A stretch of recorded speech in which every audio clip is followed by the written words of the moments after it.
Pam echad, one time, Amar ben Laviv, said the father to his son, Basher shata zaken v'ani na'ar, since you're old and I'm young, v'nemanim shelcha eina mashgichim klal elai, and your agents, they don't pay any attention to me at all. V'ata tistalek, you're going to depart from this world, ve'eyeh nashir reik, and I'm going to be left here alone, v'lo yida ma lasot, and I'm not going to know what to do. Bechen ten li svina im sechora. Thus, please give me a ship with merchandise. Ve'elech alayam kedei liot baki b'masa u'matan. And that way I'm going to go on the sea in order to become expert in business. V'natan lo aviv svina im sechora. His father gave him a ship with merchandise. Ve'alech lemedinot. And he went to the different countries, to the different establishments, cities. Umachar sechor, and he sold his wares.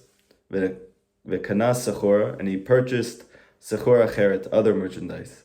V'itzliach, and he was successful.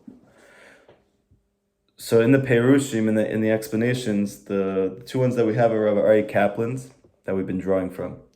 Rabbi Nachman's stories in English. And then it's called Orach Mishor. This is from one of the students of Rav Kivak, who is drawing on a lot of the Breslaver Hasidim over the course of the past 200 years, and their Perushim that they're given. Now, those two explanations for what's going on right now are very different. Just to recap, the daughter is hiding in trees, and she is coming down during the daytime to see if there are wayfarers, travelers, sojourners that she can connect to. And now there is this boy, or this young man, that his father is a merchant, and he is a wondrous merchant. And what we learned so far is that this wondrous merchant represents a hasaga of godliness, a perception, an apprehension of Hashem that's so high, that's so deep, it comes from the Keter. And the essence of the Keter is that it's unknowable. It's essentially unknowable. And it's not that it comes from a lack of our knowing, but in that place of knowing, that knowing is so high, it's called not knowing, because nothing can grasp it. It's above the intellect. It's the crown on the head. And that gives birth to a son. In the case of the Orach Mishor, which is Rav Kivak's student, he explains, which seemingly is maybe on a more Kabbalistic level, or more connected to Rabbi Nachman's teachings himself, as opposed to the explanation of Rabbi Kaplan, which is just based on his wealth of knowledge of Torah, where the Orach Mishor explains that the Ben Yachid represents us after we have experienced this Keter, this crown. And as a result of that, we have this deep yearning to want to be close to Hashem, even though we don't know exactly why, right? Because we said that the whole essence of this father, this Av, this giant experience of Hashem, is that often it comes to the feeling of being tested or going through a struggle. And the reason for the struggle is because Rabbi Nachman says we don't have the level of da'at to be able to perceive what's happening. That's what makes it a struggle, not the event itself. And we learn that that is coming from the fact that it's keter, not that we don't know because we just don't understand. We don't know because it's so high, and at that level, that knowing is called not knowing. And so for us, in our human intellect in this world, the perception of that causes us to struggle because we don't have perception, at least at the way that we are usually accustomed to understanding things. But what it arouses within a person is the desire to want to be close to Hashem. That arousal, that desire is so strong, though, that we don't want to wait, right? And so then this is the explanation here that he brings for all of the son's interaction with the father.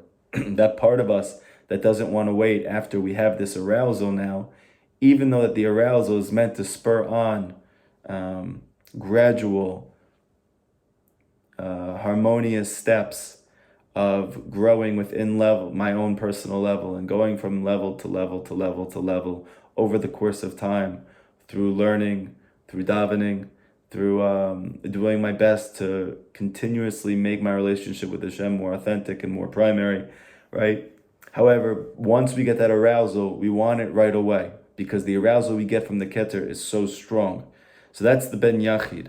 And he says, Basher Shatan Zaken Vanina Ar, because you are old, which we said represents Hashem's Rachamim, that when in Shavuot is in a week, that when Hashem gave us the Torah, it said that we saw him as a Zaken, Kulo Rachamim, a grandfather that was just full of compassion, right? It wasn't the God, so to speak, of Mitzrayim, where Hashem took us out with a level of what appeared to be this youthful vengeance against the Mitzrayim for having hurt us. Now, after we have been through the 49 gates of Kedusha in the Midbar, and now we're at the 50th gate, we're standing at Shavuot for the highest revelation of godliness, which is really a precursor to the coming of Mashiach, to even Techiyat HaMeitim. That's the reason why we had a level of passing away on that day, and our souls then came back into our bodies, right? All of those, according to Chassidus and Kabbalah, are to allude to actually the coming of Mashiach,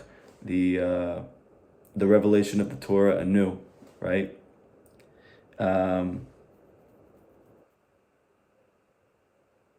So it took 49 steps. Each of them were gradual. Each of them happened in this place of the dead, in the Midbar, right? But we want that experience right away. We want to have that closeness to Hashem right away. We don't want to wait for becoming pure or becoming holy, taking steps, like we said last week, to Makadesh, the orifices of our face, right? That sounds like that's a lifelong effort. So we say you're old, meaning, okay, you're compassionate, you have rachamim, you're patient. Va'ani na'ar, but I'm a child. I don't have patience. I can't take this anymore. I have kotzer ruach, I have shortness of breath. This is too much for me. V'namanim shelcha einei mashkichim klalai. And it doesn't seem like you're paying any attention to me at all. Like you don't want my service, right? Like we learned in the Rebbe's letter, which is in Memchet Tinyana, for anybody who wants to see it again. And I'm going to reference it all the time. That when a person desires in truth to come close to Hashem, the way he showed is rejection. And he's left thinking to himself, maybe Hashem doesn't want me at all. And because all of my efforts seem to be not only, they're not getting me anywhere, but it seems to be like Adrabah, Hashem is saying, I don't want you.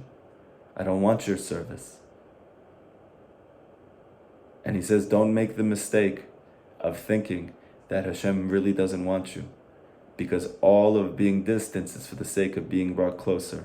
And later on in this class, we're going to get a deeper depth from the Or Chaim as to what that really means. But here, what it simply means is that our personal, emotional, psychological experience of trying to draw close to Hashem is initially one of feeling vexed, feeling overwhelmed, feeling embittered, feeling abandoned, feeling like the more that I'm trying, the less I'm seeing any type of fruit from my efforts. And then wondering, is Hashem even there? Or even if he is there, and I really do believe that, but does Hashem really care about me? It doesn't seem like he wants me at all. Vatatis talek. And you gave me this great ha'ara, this great desire now to want to be close to you, but you're going to depart from me, because I've already learned about Ratzov V'Shov. I've already learned about running and returning.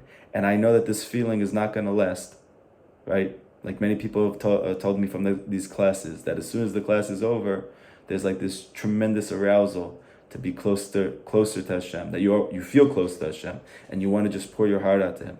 That's beautiful. That's all Rabbi Nachman. That's the Or Makif, that's the Or Ganuz, that's the hidden light, which Rabbi Nachman is infusing us with when we learn his lessons. That's arousing us. That's great. And then we know, because we've been through this so many times, tomorrow we're going to wake up and we're going to feel what apparently feels like the same, right? Or there's like even more pain, because I felt like I had it last night and now it's gone. So this is what the Ben Yachid is saying. The Ben Yachid is saying that, you were so close to me, I felt so close to you, but you're going to leave me. Ve'eya nisharek, and I'm going to be left alone. V'lo yeda ma lasot, I'm not going to know what to do. V'chen ten li svina im sechura, so give me a boat with merchandise. So the Perushir explains that what is that boat? Like we learned in the first Torah of Likutei Moharan, when Rabbi Bar Bar Chana is going out into the ocean multiple times, Rabbi Nachman gives over this mishalim for the different stories of Rabbi Bar Bar Chana, that the boat represents one's malchut. One's malchut represents different things. It means kingship, right? So what it means on a simple level is that of a Jew, their chashivus, their importance, the level to which Hashem cherishes them, like the lost princess, right? The king loves his daughter more than his sons. There's something about a Jew, the fact that we are not knowing everything about Hashem. We're not understanding the things that are going on in our life. Somehow this is what makes us precious to Hashem. That's our chashivut, right? But Rabbi Nachman explains that a chashivut is in exile. And that's what we feel. That's why later on we're going to see in another story that the son of the king and the son of the shivcha, of the maidservant, they get exchanged, right? And after that, as a result, the son of the king, who really thinks he's a maidservant at this point in his life, a maidservant's son. So what is he doing? So Rabbi Nachman gets very explicit, which sounds so much like our generation. That what is he doing? He's partying. He starts going to what looks like clubs, and he starts hanging out with prostitutes and paying for services at the brachel, and he's getting drunk every day, right? And why is he doing all of that? So he explains, because he feels trapped. Now, why does he feel trapped?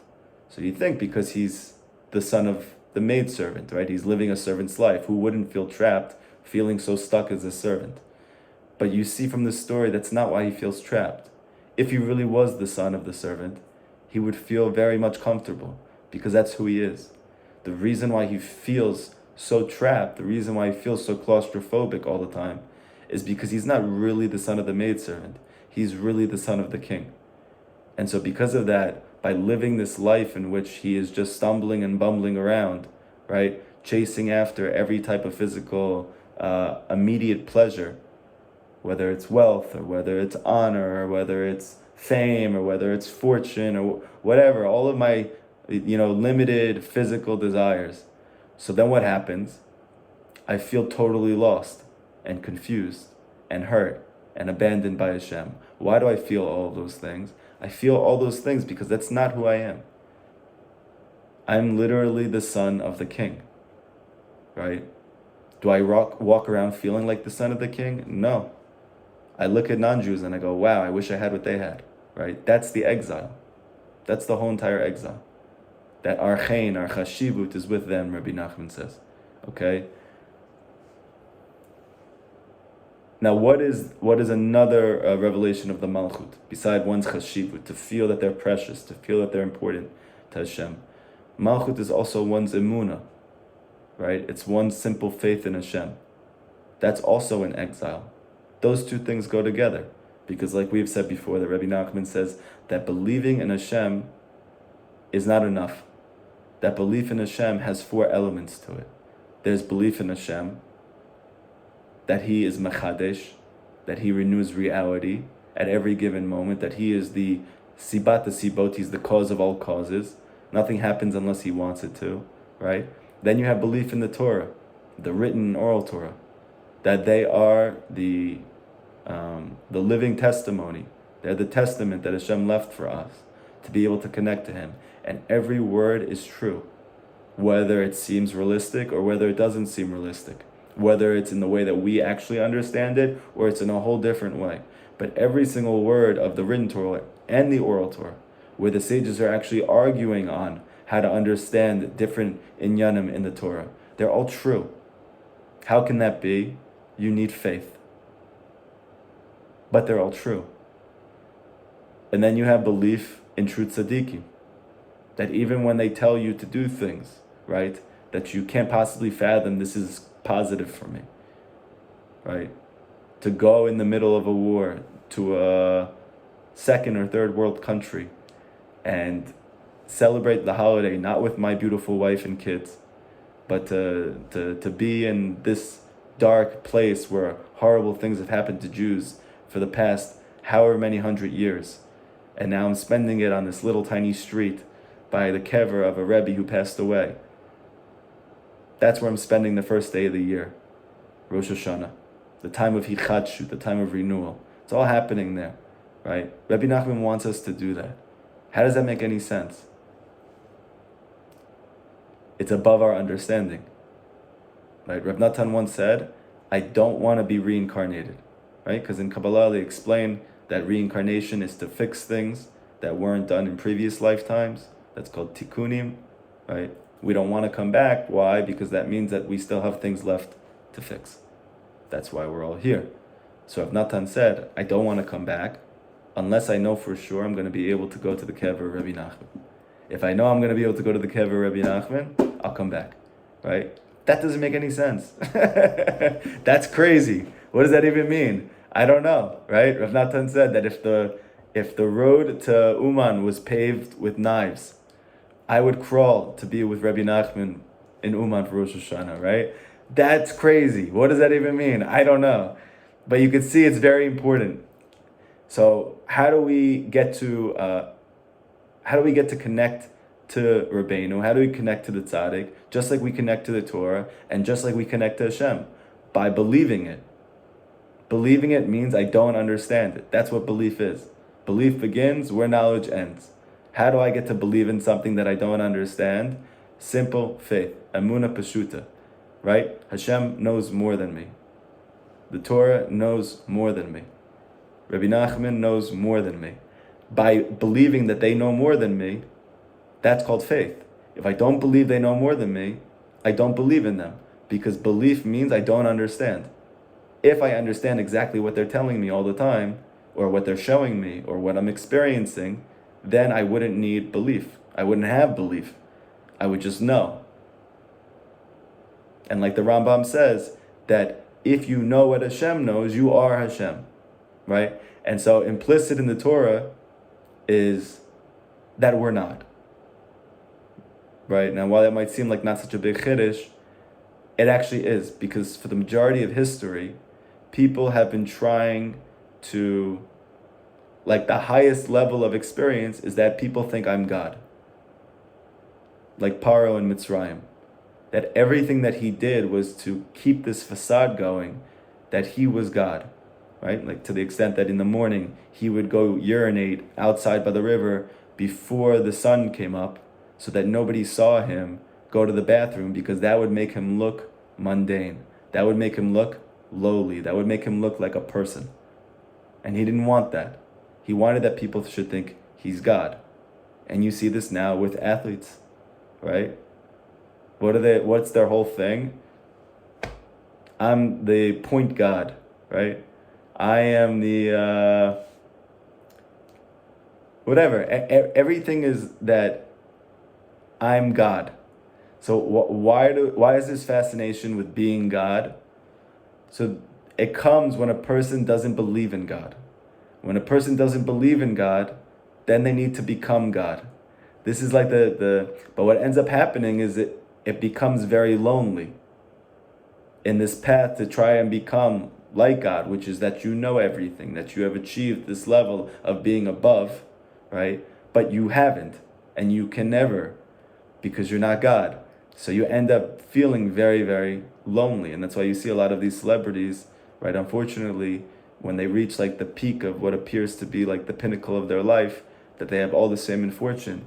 They kill themselves, they have a drug overdose, right? They do something like really crazy or destructive to themselves, right? Like, why is that happening? Because they don't know that they're not God. They're just a person. And so like all of these efforts to try and like put on this facade that I'm something greater, they're actually causing him to feel worse and worse and worse. Whereas comes Moshe Rabbeinu to say, you know when you're going to feel really, really good?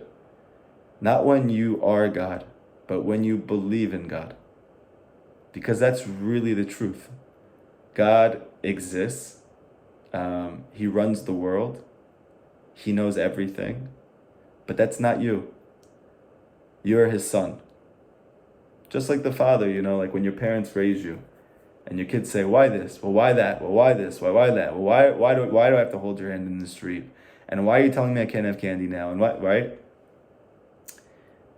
If we allow the child to feel they know everything, right? So that's a huge disservice to him, because his entire benefit from our relationship comes in the fact that he does not know what I know.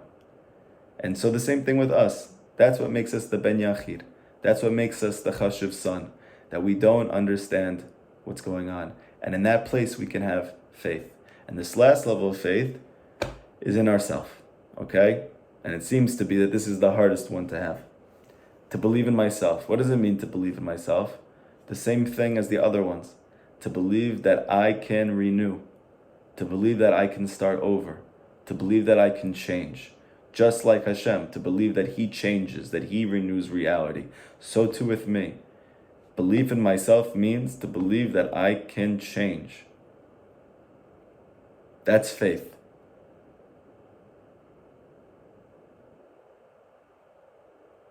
And that's the boat. So he's saying, please give me a boat with merchandise so that I can go on the ocean and become Bucky in business. Now the ocean, we said, is the Yama Chochma, right? And like we explained in previous classes, this Yama Chochma is the goal. We are trying to come to this great wisdom of godliness, which is hidden within every matter in existence. We're trying to gaze at it, like it says in the first Torah Likutei Moharan, not to be satisfied with the superficial experience of our life, of our family, of work, and to understand that there are hints of Hashem in everything, drawing us to try to pull us closer to Him through each and everything in our life. But our ability to see that is limited, because that chokhmah is very big. That chokhmah is very deep. It's actually much bigger than our mind, because it's Hashem's wisdom which is hidden in it. How can we, with our human mind, apprehend Hashem's wisdom? You can't, because it's like the light of the sun, Rabbi Nachman says. So we need to make ourselves like the moon to be able to receive the light of the sun. And what's the moon? That's Malchut. So in this case, what does that mean?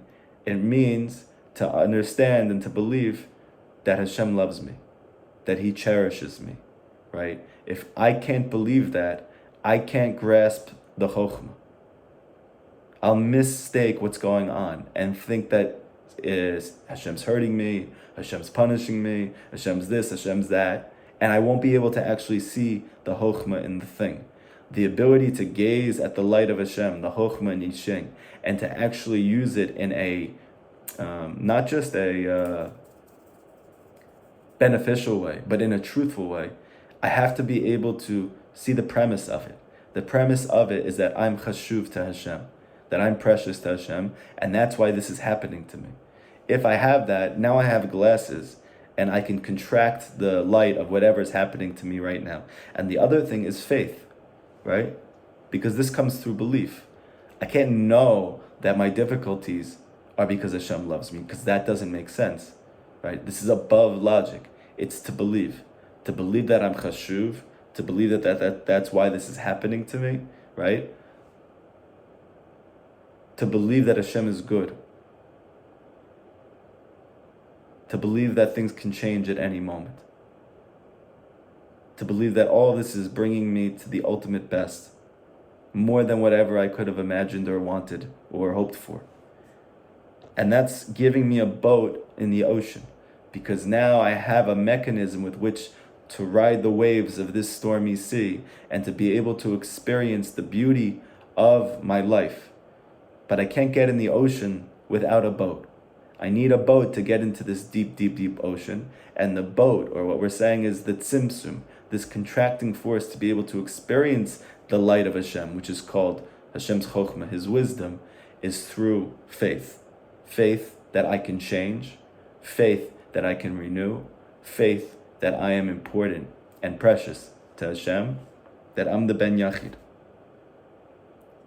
And we see why, in order that I should become Baki expert in business. But the word business, like we said, is not a word at all. It's a phrase. Masa matan. To receive and to give. Or to lift up and put down. And what did we explain in the 6th Torah Likutei Moharan? We spent a lot of time with this in The Lost Princess. Ratzo v'shov. We need to become expert. If we want to be close to Hashem, we need to become expert in running and returning. On going high and going low. On having an aliyah, an ascent, and having a yerida, a descent. To be able to become expert in going up and down. Right? So we're aware of this already. And so we're saying that when we get this very deep hasaga, we get this very deep arousal to now want to be close to Hashem, we're saying to Hashem, but I'm already accustomed, I already know, I'm going to go down after this, right? Help me to be able to go down successfully. Because I know that ultimately, I'm not going to be able to truly come close to you unless I become Baki and Ratzo and Shov, to be able to go up successfully and to be able to go down successfully. So we're asking for a boat to be able to get through these waters. And his father gave him a boat. And he went and he sold his merchandise and he was able to buy other merchandise and he was matzliach, he was successful. Okay? So up to this point, that's one perush. But the other explanation, it seems diametrically opposed, but obviously they're connected, is that this is the first of the 4 major klipot. In Kabbalah they explain that there are 3 totally negative klipot, and then there is one which has an element of good and bad. And this is related to Yechezkel's vision, where he saw these 4 elements of the storm wind, of the clouds, of the darkness, and of the fire, right? So 3 of those represent purely negative klipot. Those are things which are a hindrance to coming close to Hashem. But they only present themselves, like we're learning, when you want to be close. Up until that point, the klipa is not as interested in you because you're not involving yourself in acts of godliness, and that is their life force. So when are you most vulnerable? When I decide I want to be close to Hashem, right? That middle stage of not yet having mekadesh, the 7 orifices of the face, right? Not having worked on myself fully yet, and yet I want to be close to Hashem. So like all of us, right? So in that case, we're doing mitzvot, and therefore we're drawing the light of Hashem. But on the other hand, we don't have the vessels to be able to protect it. And so we are fair game for the klipot.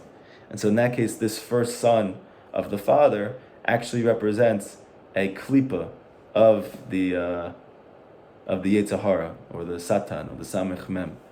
And he comes, and we're going to see in a moment, that he abducts the daughter. Okay? Now in that case, what is the purpose there? So let's see what happens in the story, and then I think we'll have a better understanding. Biyoto alayam, they were on the ocean.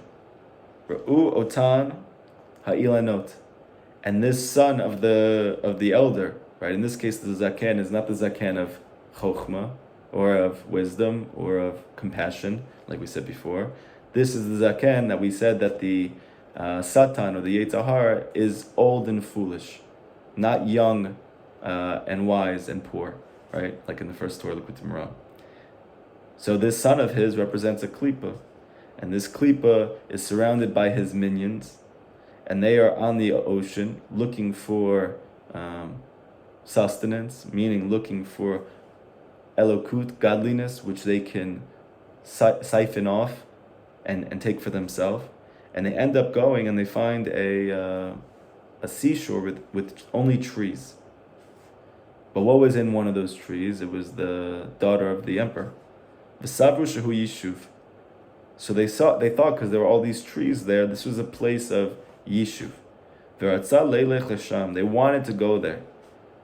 Shitnikarvu ra'u shehem ilanot.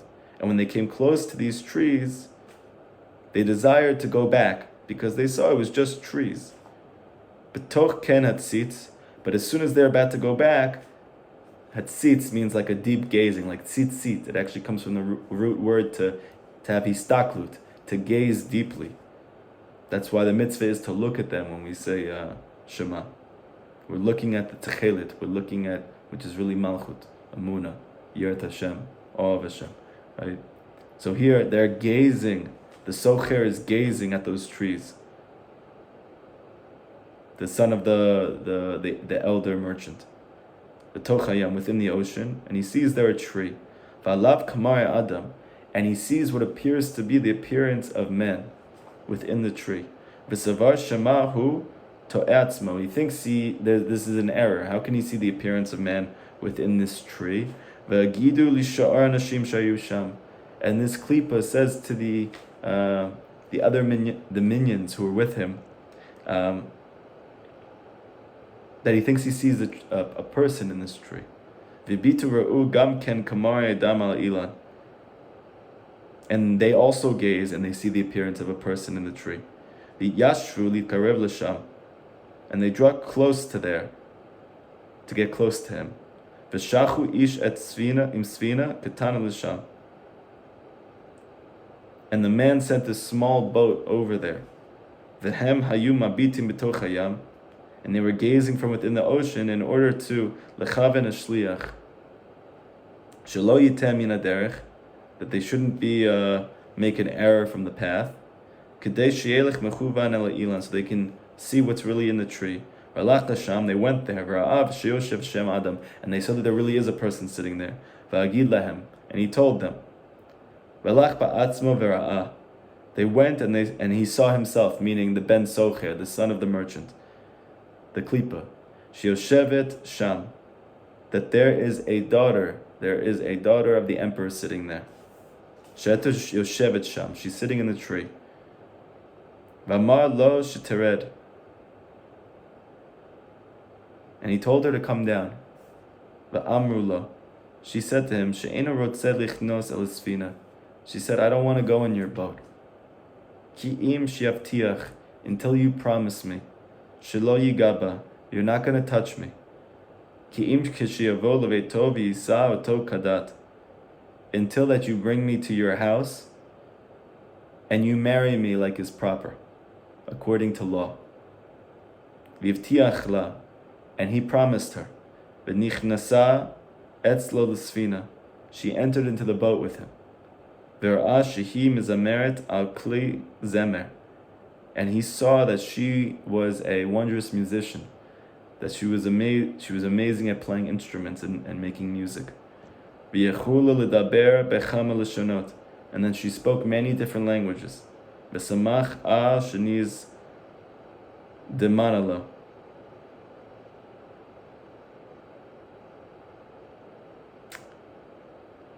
and she was making him very happy that she was with him. Okay, so in this case, what are we saying here?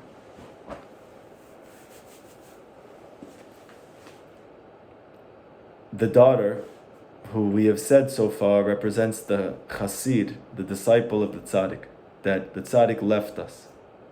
And now all we have is his tree, his Torah, and we are sitting in it, we're meditating in it, we are soaking it up, we're trying to get closer to Hashem in the midst of his not physically being with us. And so by nighttime, meaning through the difficulties of our life, we are sitting in this tree, drawing hope and encouragement from it. And then through our doing that, then by daytime, when we have more clarity, we are able to help others to do the same, the sojourners who are also lost, looking for Hashem. But on the other hand, this also makes us very vulnerable, because we are in this middle place of we are drawing the light of Hashem through the tzaddik, and on the other hand, we have not yet truly mekadesh the orifices of our face to be able to hold on to this light and not to be vulnerable to the klipot. And so when the klipa comes and sees it's all trees, so we see in many places in Chazal, many places in Kabbalah, they explain that whenever the Torah speaks about trees, it's speaking about tzaddikim. Right? And also in the first story that we did with the lost princess, there are those three giants, right? And we said that each of those giants represents a tzaddik of a lesser order. And we had to go through those tzaddikim who are not what's called the tzaddik emet, who are going to tell us there is no such thing as the Golden Mountain and Pearl Castle. There is no real thing for you, a Jew in this final generation who's so far from Hashem, that you are truly going to taste and see that Hashem is good. That's gone. We are in the last generation, and we are so far from holiness and purity. You're never going to taste it in the way that you think you are. It's candy, it's fluff. You're living in imagination, right? So we had to go through those three tzaddikim. They're really mamash tzaddikim, but they're not the true tzaddik. And so because of that, we have to actually overcome our own personal self-doubt in the face of a person who seemingly knows more than me. Because in this one area, I know more than him. That is, I believe in the lost princess. And so too here, he sees only trees, meaning he sees only tzaddikim. So they say, oh, we should go back. Why should we go back? Because there's no place for us to be able to receive our sustenance. Because tzaddikim, they have mekadesh, the orifices of their face. They're not giving any extra sustenance to the sitra achra, to the other side. They're not vulnerable in that way. But we, in that we are the students of those tzaddikim, that we know enough to know that what we're holding on to is true, it's real, it's deep, it's worth investing our life in, and toiling to try and mekadesh ourselves and mitahar ourselves, and to have hitkarvut to that tzaddik, to be within that tree. But on the other hand, when the sitra achra comes and sees that there is this person who is not yet a tzaddik, who is living in that tree, so then he feels like this is an exciting opportunity for him. And he comes over and we get abducted. And in that case, that's all of the difficulties that come through our life once we begin to do tshuva. That each of those difficulties is, on the one side, is this force of negativity, which is trying to prevent us from achieving our goal of getting married to Hashem, of drawing close to Hashem, of feeling His love. But on the other hand, what we're going to see in this story is that she empties him out. That all of that merchandise that he was collecting, which in the case of the second Perush, represents all of the sparks of godliness that he has been swallowing up from Jews all across the world and over the course of history. It is actually the chassid of the tzaddik. It is the disciple of the tzaddik who has not yet reached that level. He is actually the only one, she is actually the only one capable of going into that darkness and emptying out all the sparks of godliness in that place. That even this situation in which it appears like I'm only at a disadvantage because of this unique position that I'm in, this unique situation that I happen to find myself in. But the truth is that this is my advantage. Not just my advantage, this is the Jewish people's advantage. Not just the Jewish people's advantage, this is Hashem's advantage. Through the facade that we are lowly, that we are meek, that we're not holy, that we're not pure, and yet we want Hashem, we end up going through nisayon, challenges in our life. But those challenges are ultimately that we should overcome them. We will overcome them. And we will empty out all the sparks of godliness that are trapped in that place through living in that tree. Because we have been living in that tree, so now by the time that we have a nisayon, we have a challenge that comes afterwards. So even though we're overwhelmed at first, because we are being abducted, we are being taken from this place of feeling close to Hashem, and we're being sent into a place of being trapped, to a Beit Sochar, into a prison. But in that place, we are able to actually empty out all the sparks of godliness. I want to actually show you inside.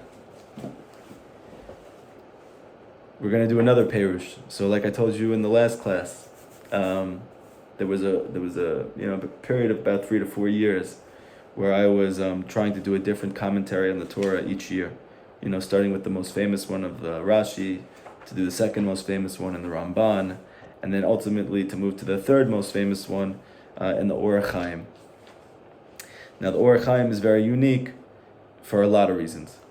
But one of the reasons is because he explains each pasuk in the Torah, each inyan in the Torah, according to all four levels of understanding Torah, which is called the pardes, the orchard of Torah exposition, which means that there's pshat, there's the simple understanding, right? This is what it simply means, which is true. And then you have the remez, you have hints that are coming from the pasuk, right? A hint might be a gematria, right? It's a hint. And then you have drush, you have exposition, meaning these are usually the teachings of our sages, that they expound and they learn out different things from the way in which the pasuk is written, how it is in relationship to other pasukim. There are different rules for this, right? And they are able to draw out true expositions that come, which are not mefurish, not explicit in the pasuk, but they're implicit there for the sages who know these rules and have mastered them, right? And you can become one of those as well, Bezrat Hashem. So that's drush. And then lastly, you have sod, which is based on Kabbalah. What are the teachings of the Arizal? What are the teachings of the Ramak? What are the teachings of the Rashash? What are the teachings of the Zohar Kadosh? What are the teachings of Sefer Yetzirah, Sefer Bahir, right? All these different Kabbalistic svarim and resources, which are authorities in the world of Kabbalah, right? The Or Chaim explained everything in the Torah according to all four of these, but he did so explicitly, right? Rashi does so, but completely where you have no idea what he's talking about, because he's just saying pshat, but really within pshat there is the sod, right? And then the Ramban begins to explain it a little bit more explicitly, but it's still very hidden. And then the Or Chaim just says out, this is what it says in Kabbalah, okay? So we're speaking now about, this is coming from Parshat Todot. And what happens exactly? That Yitzchak summons Yaakov and blesses him. And he told him, do not take a wife from the Canaanite woman. Okay? Go to Padan Aram, to the house of Betuel, your mother's father. Take a wife from there, from the daughters of Lavan, your mother's brother. Okay? And Hashem should bless you in this. Yitzchak sent Yaakov away toward Padan Aram, to Lavan, the son of Betuel, the Aramean, the brother of Rivka, mother of Yaakov and Esav. Okay. So now the Or Chaim is trying to understand, why would Abraham and why would Yitzchak choose wives for their sons from nations that were not Jewish, that didn't believe in Hashem? And he explains that essentially that there are holy souls, that there are neshamot, that are godly, that are trapped amongst the non-Jewish world. And he says it is important for you to realize that only in those days was it permitted to take a wife from an idolatrous family, because now we're not allowed to, right, take wives who are not Jewish. At that time, these holy souls, the Or Chaim says, they were trapped amongst those nations, and they were not yet extracted from their place of captivity. Subsequently, due to Abraham's extraordinary devotion to Hashem, he was chosen to be the Av, the patriarch of Hashem's people. Avram's family was recognized as the place where Kedusha would establish its residency. And in fact, Avram and Sarah became everlasting examples of this ideas of sparks of Kedusha being redeemed from their idolatrous surroundings, because they were the first converts. And anyone from among the nations who convert to Judaism at any time is called in their name. And if the convert is a male, he's called Avraham. And if the convert is a female, she's called Sarah. And for this reason, Avraham, who embodied Kedusha, sought his own kind for Yitzhak, which he could find only through extracting the souls entrapped from the nations amongst the earth. This is because at that time, Avraham was the only one who raised a family in the world who was distinctly Kodesh. And even in Avraham's family, there was not yet a complete family structure of Kedusha, composed of both boys and girls, so that Yitzchak could marry one of them, because back then, so to speak, they were able to, because the Torah was not yet given. Because Avram fathered only Yitzchak. He did not father any other female offspring along with Yitzchak.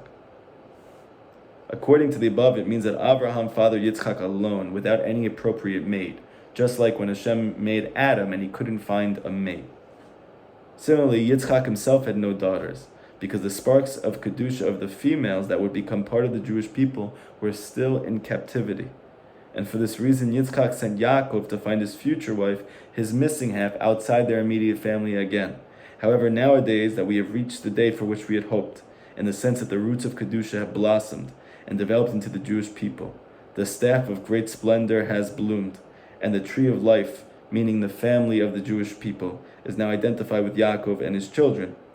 And they are the epitome of Kedusha, and we are able to find our wives, meaning these sparks of godliness, within the Jewish people themselves. However, there are still sparks of godliness which are found amongst the non-Jewish world, and they are emerging in the world, and they gather and they come on their own to find the Jewish people, and they become converts, right? So here's the part that I want to get to.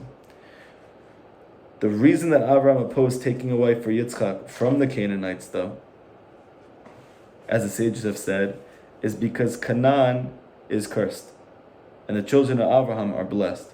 Now, what is meant by this not exactly clear.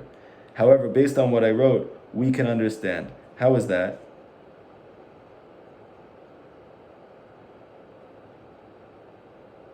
Because we find that in various nations, converts still gather and come into our shelter, because we still need to release those sparks of godliness that are in those places, right?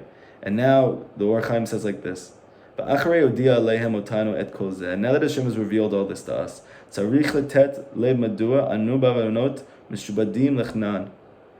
we need to contemplate why it is that we are in exile nowadays, under the domain of Canaan.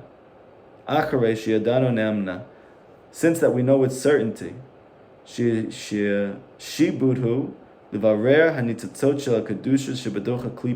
that the purpose of exile and the domination of the nations over us, or in this case of the Sitra Achra over our soul, is in order to extract the sparks of Kedusha that are found within the Klipa.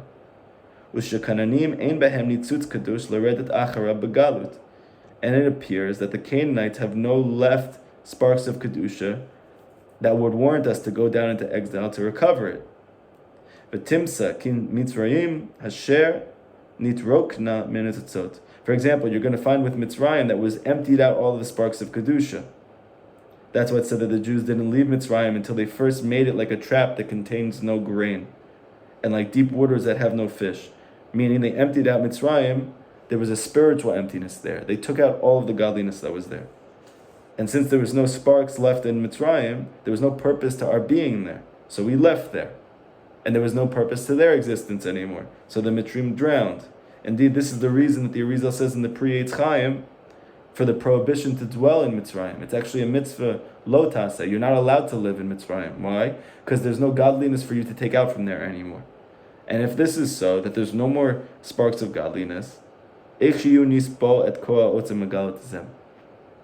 is it that we continue to bear and to endure the suffering of this intense exile that we are all in right now? If there's no sparks of Kedusha left. And here is the sod, here's the secret. In truth, the matter can be explained according to what Chazal taught us. There are two categories of holy sparks that are trapped within the klipa.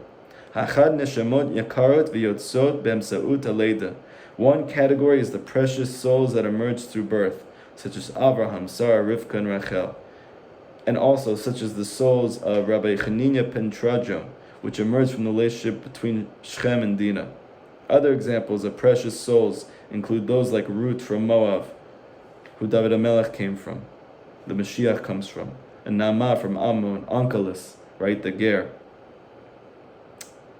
The second category is the type of holy spark that's attached to the klipa and we cannot emerge at all. Rather, it's enmeshed within the klipa, and there's no way to separate it other than these painful experiences that we're going through in exile, and through the blows that are inflicted upon us. And through this Yisurim that we go through, the Kedusha which is trapped can be extracted and returned to its root. Okay. So essentially what we're saying here is like this.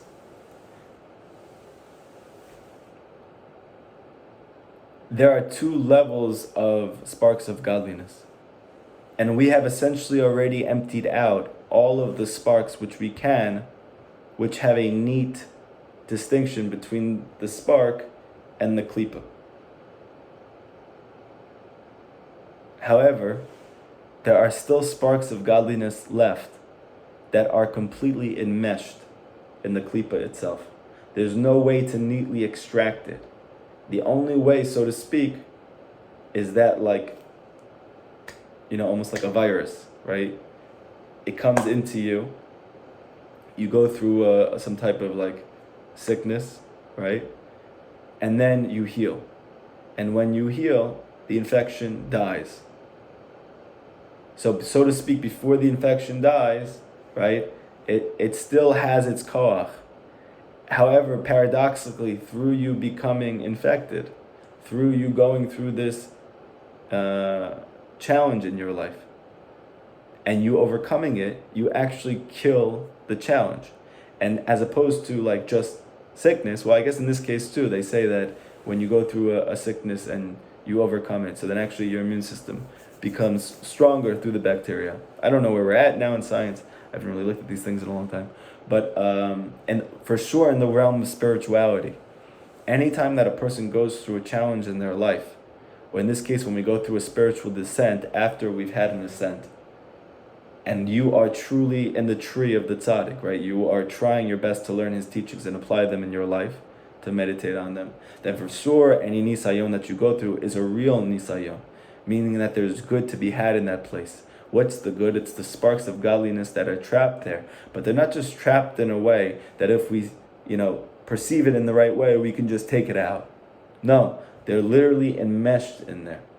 And so the only way to get these last sparks out before the coming of Mashiach, because all of these sparks need to be released before Mashiach can come, and this is the secret to the Gemara, which says that we're only in exile for the sake of converts, which in this case doesn't just mean physical converts. It means converting darkness to light. For the sake of the light that's trapped in the darkness and taking it out, that's why we are in exile. And the only way to get these last sparks out is the hastar shebetoch hastar, the concealment within the concealment. By going through these difficulties themselves, in which there's no way to know and to understand them, because they're so enmeshed, the only way to make it through is emunah, is faith. And this is what Rabbi Nachman says, that there's a time that's coming when atheism is going to sweep over the world.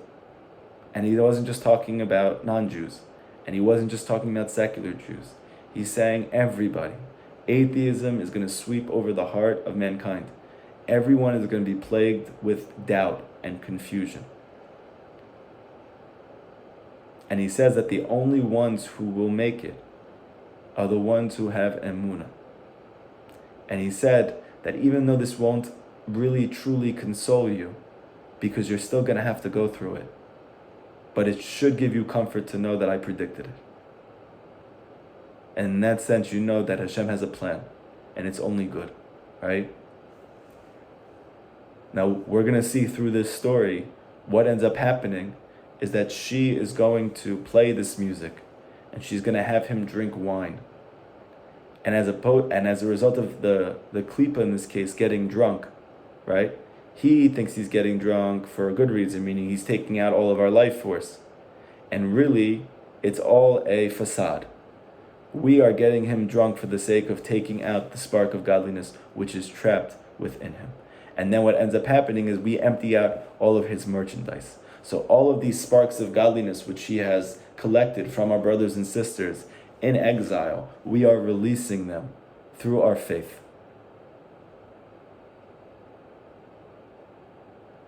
And then we see that what ends up happening to this boy, this klipa, is he's a vagrant wanderer for the rest of the story. Just like just like Cain. What happened with Cain and Hevel? So Cain killed Hevel, right? And like we have learned according to the Gemara, death is not just physical death, right? If you have poverty, that's a type of death. If you can't have children, that's a type of death. If you get embarrassed, that's a type of death. And according to Chassidus and Kabbalah, sadness is the bechina of death. right? So really any type of suffering that we go through is a type of death. Even going to sleep is 1/60th of death, right? So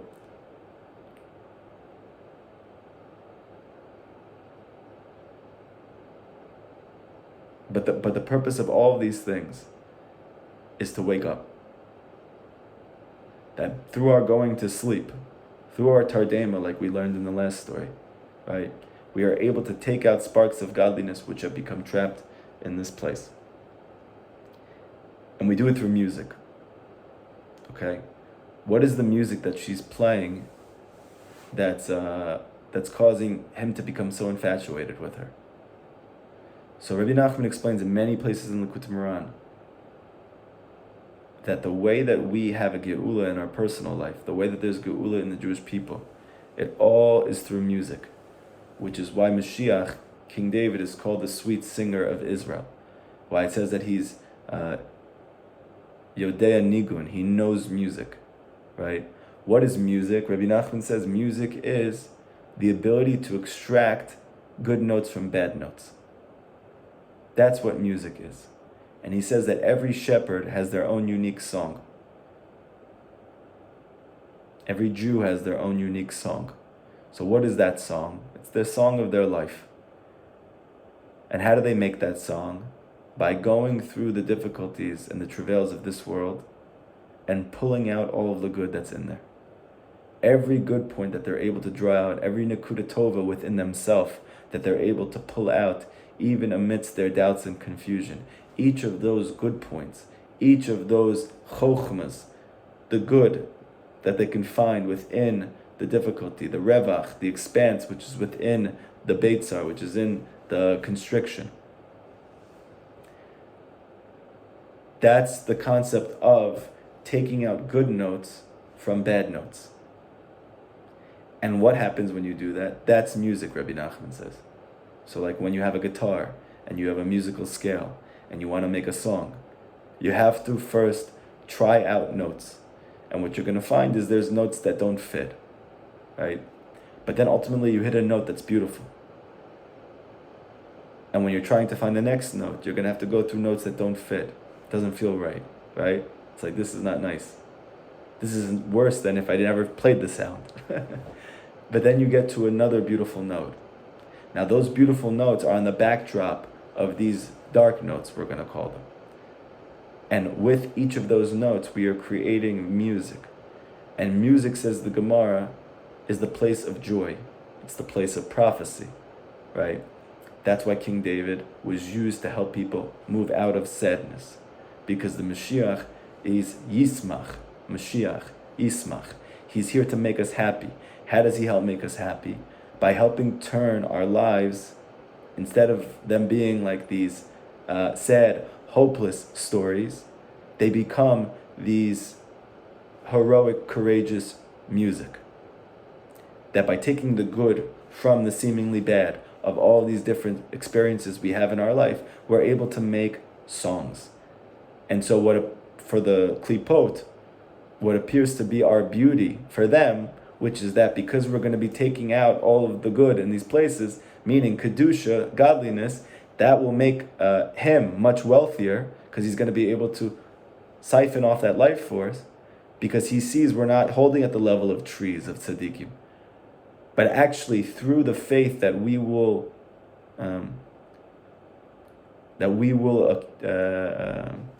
cultivate in the midst of this challenge from the tzaddik, from our learning his teachings, from our, most importantly, believing in them when we don't understand what's going on. Then what ends up happening is we take out the good. And as a result of that, not only do we leave with this point of good, but we actually empty out all of the godliness which she has siphoned off from your brothers and sisters over the course of history.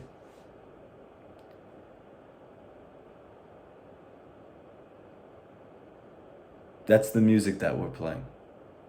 And the languages, right? We know that there are 70 languages. Now, these 70 languages, Rabbi Nachman says, is corresponding, according to Kabbalah, to the 70 aspects of the soul. which in this case are all different levels of Torah, right? They're all different reflections of Torah. Like there's 70 faces of the Torah, and there's 70 children of Yaakov, right? So, what's the purpose of all these difficulties? It's to bring out a new revelation of godliness that can only be found through that difficulty, right? Because Torah is or, it's light, but there's a benefit to light that's taken from darkness. You can only see the light in a backdrop of darkness. If it's light within light, you don't get to see the light. So these 70 faces of the Torah are only be able to found through the test of something which is obstructing you from seeing Torah, meaning from seeing the light of Hashem. And when we overcome that, we get to see a new face of the Torah. This is why Rabbi Nachman says that a person is always tested first before he's able to have a new revelation of God. Why? Because we're not able to actually experience that level of that face of the Torah, that new face of the Torah, unless we have a backdrop in which to be able to see that light, to perceive it. And that comes through the difficulty itself. Okay? So this is why she is this musician. That's why we're going to see throughout the story, she is constantly playing music to those who abduct her, and why they are infatuated with her, because of her ability to play music and speak so many different languages. And we see this is also the secret to Esther as well, right? Esther is abducted by Achashverosh. Esther is considered to be supremely beautiful.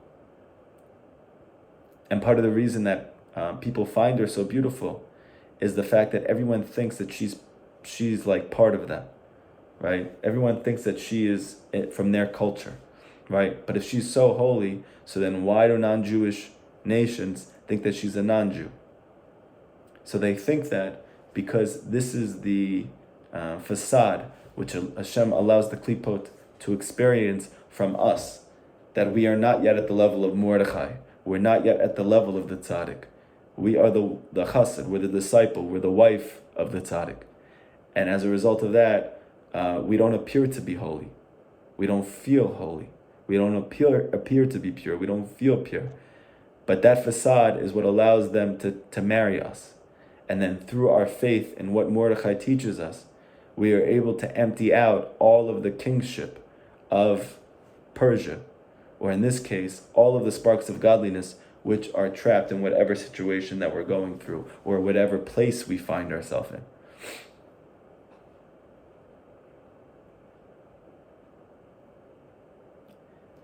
Now, a person might think to themselves, but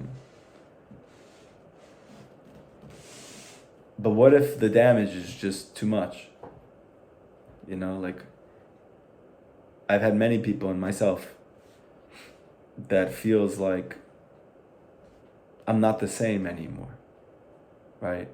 Like the amount of challenges and tests that I've had in the realm of faith, they've left me barren, and they've left me void of life force, and they've left me maybe even seemingly paralyzed in certain ways, that I don't have that koach that I used to have. So then, like, you know, even if I get through this with faith, but I'm left broken. I'm left, something's wrong. Like I got a part of me taken, and it doesn't seem like that part's coming back, right? Okay.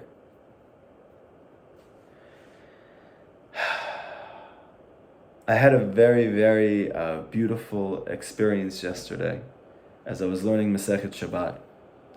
So this is Daf Ayin Gimel Amud Bet. This is Daf 73, and it's on the back side of that folio. And there, I'm starting to learn the Mishnah, where it's speaking about the different types of work in the Mishkan, right? Why are they listing all the works of the Mishkan? Because that's actually all of the things that we're not allowed to do on Shabbat. Where do all the laws of Shabbat come from? They come from the Mishkan. We know that the Mishkan was the physical place of the revelation of the Shekhinah, okay? But that place needs to be constructed. That construction, the Torah says we're not allowed to do work on Shabbat. And Chazal learn out from that the work on Shabbat it's referring to is the Maaseh, the work of the Mishkan, the creation of the Mishkan. Okay? So that which we're allowed to do during the week, we're not allowed to do on Shabbat. That building of the Mishkan, that place of the building of the domain of Kedusha and Tahara, that place of the domain of the Shekhinah, we're not allowed to work on that on Shabbat. It's the opposite. Okay, but we know that Shabbat is me'ein olam haba, right? It's a taste of olam haba. And the weekdays are like connected this world, olam hazeh, which is why there's 6 days, which is corresponding to 6,000 years. Like we know, we're not able to do more spiritual work once we get to Olam Haba, once we get to this new phase of existence. We can't now make more steps because those steps can only be made in this world. This is the place of toiling. This is the place of birur, of extraction of godliness, like the Arizal says. That's what we're here for, these 6 days. So a person might feel, though, that in the midst of my constructing my own personal Mishkan, in the midst of trying to help build the Beit HaMikdash for the Jewish people in the world at large, I've lost myself. There's parts of myself that are gone, and I feel like they are impossible to find. And this can't possibly be good for me. It certainly doesn't feel good. And so I saw something amazing. I saw that when Tosafot is, first of all, when the Gemara is describing all these different types of work. So all those different types of work, how many are there? There's 39 types. Okay?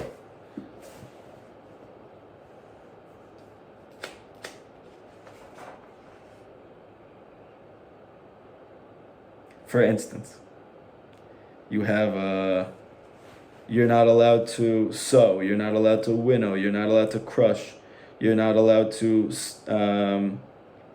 thresh, you're not allowed to plant, you're not allowed to uproot, you're not allowed to tie and untie, you're not allowed to tear, you're not allowed to sew, you're not allowed to write, you're not allowed to build, you're not allowed to demolish, you're not allowed to extinguish, you're not allowed to ignite, you're not allowed to hit a hammer on a thing to strike it. Okay? So all of our laws from Shabbat come from these things. Now why? Because that's exactly what we did to build the Mishkan. Chazal, through the Gemara, are coming to expound out how all of these things were done in the construction of the Mishkan. Okay? So now here's what I want to show you, which for me was really beautiful and life-changing. It speaks here about these forms of destruction that we're not allowed to be a part of on Shabbat. What are those? The concept of tearing for the sake of sewing.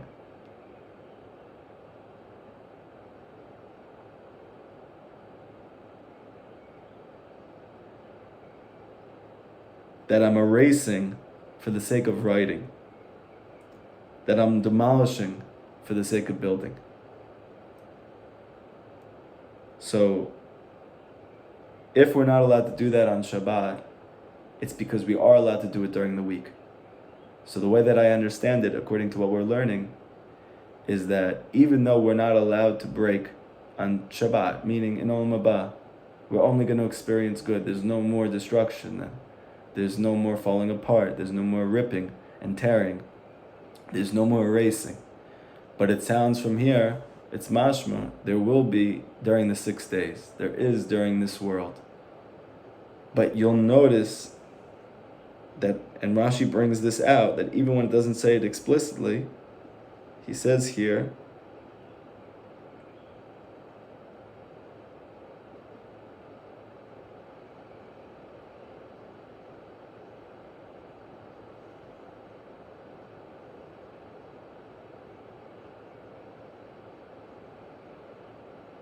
that all of the acts of destruction in the Mishkan that we're not allowed to do on Shabbat, they were all for the sake of a positive, constructive reason. Meaning to say, it's not allowed to destroy something. It's just not allowed to destroy it in order to build it. It's not that you're not allowed to erase. You're not allowed to erase in order to write something. It's not that you're not allowed to tear. It's that you're not allowed to tear something in order to sew it. And Tosafot comes out to explain that the reason why it doesn't say it explicitly in all the different destructive acts is because it doesn't have a measure. Okay, whatever, it's not the point for now. But essentially, what am I trying to say? I'm trying to say like this. It says in the Zohar that the Mishkan was created exactly the same way that Hashem made the world. Everything that happened on those 6 days that led to the creation of the world and the resting on the seventh day is the same exact thing that happens in this world to create the Mishkan. And we know that despite the fact that there's a Mishkan, which appears to be some historical artifact, right? But we know that according to Chazal and according to Chassidus and according to Kabbalah, through the generations, we are building this final Beit HaMikdash, this final Mishkan, the place where the revelation of God can take place permanently. That's going to be the end of exile. Now, a person might think that up until the point of getting there, that all these things that we have to do in order to build it, like we're learning from here, that we have to go through an act of soter, of being demolished, in order to rebuild, right? We won't get to the rebuilding because we're so demolished. A person might think to themselves, yeah, okay, maybe there's going to be beautiful writings. Like Rabbi Nachman says, all of my students are going to have a book that's written from them. But maybe the erasing that's taking place before them is too intense, to the extent you won't even be able to write a book after. There's too much smudging going on.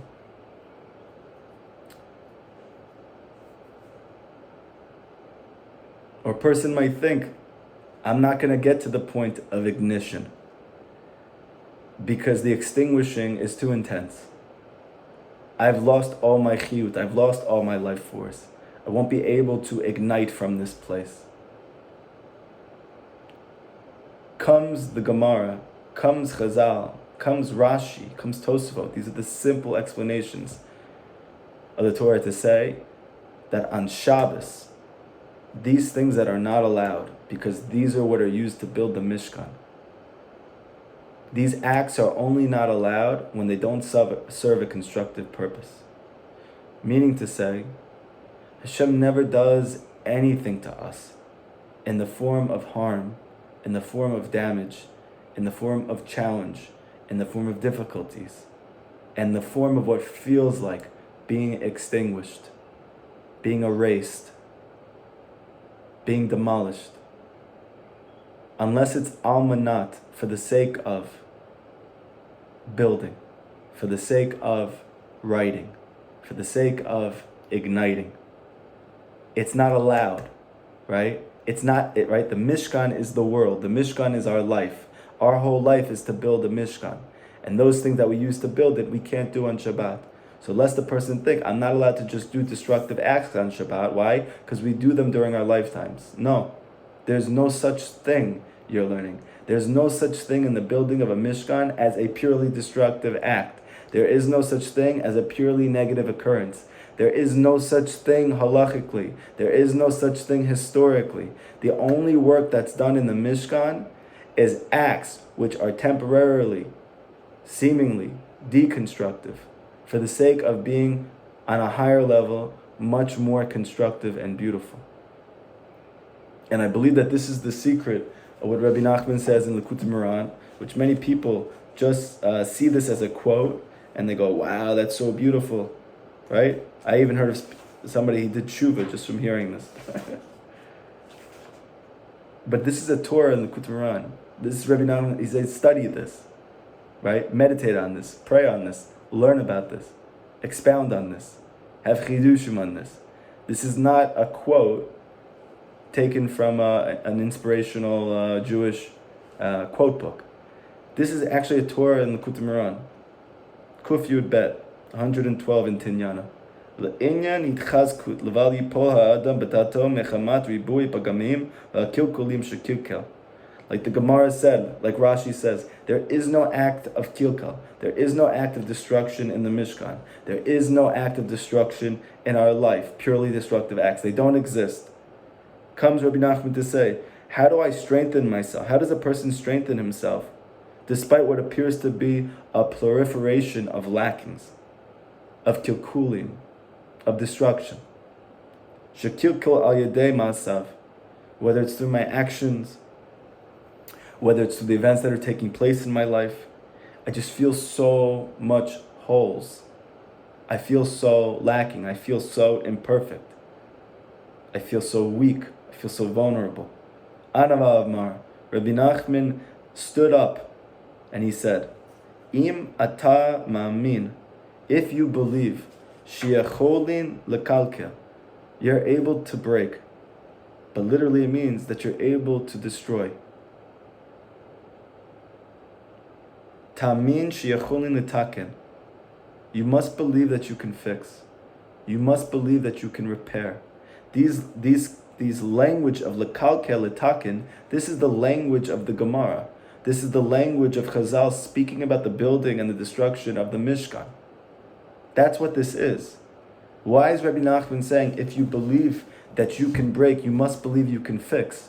Because Chazal is telling you there is no act in the Mishkan that is purely destructive.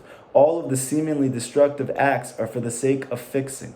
So Rabbi Nachman's coming to tell you a very deep secret. If in the realm of our life, in the realm of your Mishkan that you are building personally, the Mishkan that you are adding to, the final Beit HaMikdash, that you feel like purely destructive things, purely non-good things, that there's no chokhmah to be had, there's no godliness, there's no spark of kedusha, of something holy and pure, of something precious to be found in this place of these negative things that are taking place to us, that confound us, that confuse us, that befuddle us. You have to know, you must believe that if you believe that there is such a destructive act, so that destructive act is only matakin. It's only for the sake of construction. It's only for the sake of building something more beautiful, more precious, more incredible, more chashuv. Not Rabbi Nachman saying, not because I am the master of chizik, not because I am trying to give you some type of, like people will say, this is like candy, right? This is like Rabbi Nachman's Torah is like dessert. No, no, you're missing it. This is a person who is so profoundly expert in the level of the written and the oral Torah, that he was able to show you that even within Rashi and Tosafot and the Gemara, you're learning something very profound about your personal life. There is no destructive acts in the Mishkan. They're all for the sake of construction. They're all for the sake of building. And so Rabbi Nachman is saying, if you find yourself in a place that you didn't expect, that you don't want to be in, whether that's physically, whether that's emotionally, whether that's spiritually, so the Or Chaim is coming to say you have to know that there's sparks of godliness that are in that place. And even if you feel really be'emet, like you are being taken advantage of, like this place is sucking the life force out of you, so then you need to know that this Ben Yachi that has come to you, because he sees that you're vulnerable, you're going to suck out all of the sparks of godliness, which he's not just drawing from you, but that he has taken from your brothers and sisters over the course of history. And you're going to do that through your faith. And like we learned in the last class, well, how do I know I'm going to be able to overcome this thing? How do I know? Because Hashem only gives a nisayon to a person who is really a tzaddik. It's just that at our level, it's concealed. And through our faith, we're able to reveal it. Like it says, tzaddikim live with their faith. It's the faith in the difficulty. That's what extracts. That's what does the birur. That's how you take it out.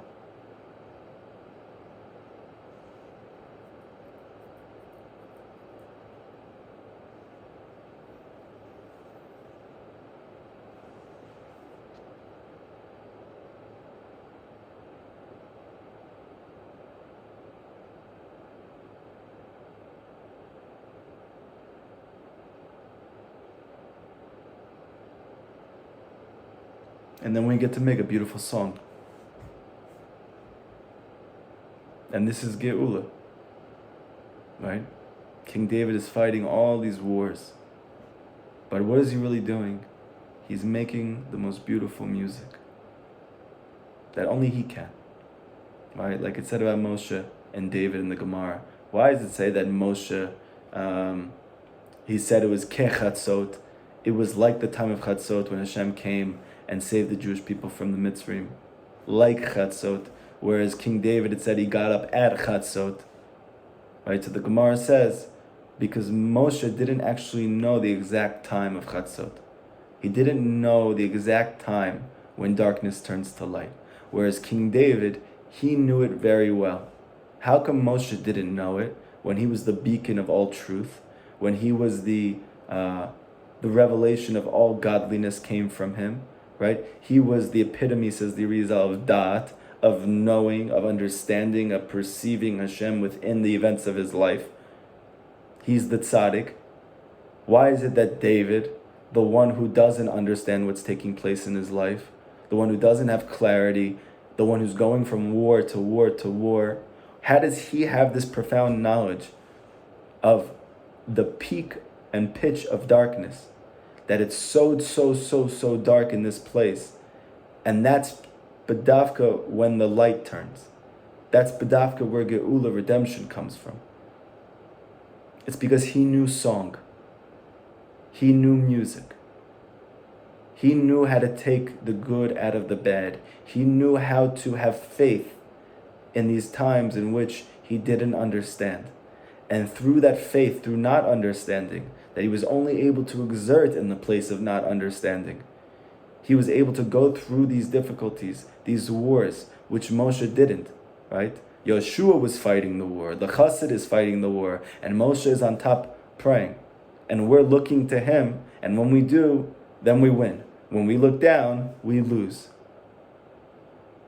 But it's Yeshua that's fighting the war. It's David that's fighting the war. Why are they fighting the wars? Because it seems like they're vulnerable. It seems like they don't have the ability to overcome, because they don't have da'at. However, through their attachment to tzaddikim, David through Shmuel, Yeshua through Moshe, so as a result of that, by looking up to them in the difficulties and having faith in what they teach us, so then we are not only able to overcome this thing, but to the extent that they are giving us challenges or difficulties, to the extent that there is soter, there's destruction, there's kilkul, to that extent, through our faith, we are able to take out more and more sparks of godliness and to create a more and more beautiful song. And this is what we're doing at the end of exile. This is it. There's nothing else left, like the Orach Chaim says. We've already released all of those sparks which are voluntary. Now there's the involuntary sparks. Rabbi Nachman says there's a time coming where it's going to be so dark that even you who believes in God, you're still going to have trouble believing in God. Even you who have invested your whole entire life in this, and you're trying every day to get closer and closer to Him, it's still going to be totally hidden from you. How am I going to get through that? Rabbi Nachman says, faith. In that place, there is only one way. But it's not just that it's only one way because it is b'diavad. It's like after the fact, this is all I can do. No. The reason that the only thing left is to have faith is because faith itself is the mechanism from taking out those sparks which are left and remain. And Bezrat Hashem, through that, when that's done, when we have gone through these difficulties and maintained and strengthened our faith through these places, through looking to the tzaddik, through looking at Moshe with his hands up, through relying on his words and believing that there is no such thing as destroying that's not for the sake of fixing. There is no such thing as illness which is not bringing a greater healing. It's through that we're able to end this exile for everyone and for all of history, and to fulfill the promise of Hashem to our ancestors, to bring the Geula, to build the Beit HaMikdash. And the reason why we need Moshe, the reason why we need to have Hikashru to a tzaddik, is because we know that when the Mishkan was built, even though the Jewish people, each of them on their own, built it, right? They made each piece. They contributed each part. But ultimately, when they tried to put it together on their own, this edifice in which the Shekhinah can reveal itself, they weren't able to. And Hashem did this on purpose, so that they would all bring it to Moshe. Because Moshe was the only one who knew how to put each thing in its proper place. He knew where to put every Jewish soul. He knew what it needed. He knew what it didn't. He knew what wisdom and advice it needed at each point of its life. He knew when to hold back and let him do it on its own, right? We don't know how to do that. The only thing that we know how to do is to try our best. And even though it's very precious, and even though it's absolutely necessary, and even though that itself is what builds all the different parts of the Beit HaMikdash, which Hashem is going to use to reveal to us, right? But we don't know where to put it. Only Moshe knows where to put it. What's the reason only Moshe knows where to put it? So Rabbi Nachman explains that the ikr of the tzaddik emet is that he can find the nekuda tova in every single Jew. He could find the good in every single Jew at any given moment. And we can't.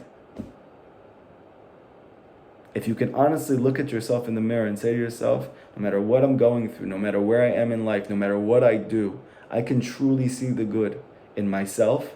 I could truly see the good in my parents. I could truly see the good in my siblings. I could see the good in my cousins. I could see the good in my friends. I could see the good in my enemies. I could see the good in those people that have vilified me and made fun of me and embarrassed me and bullied me. Can I see the good in those people?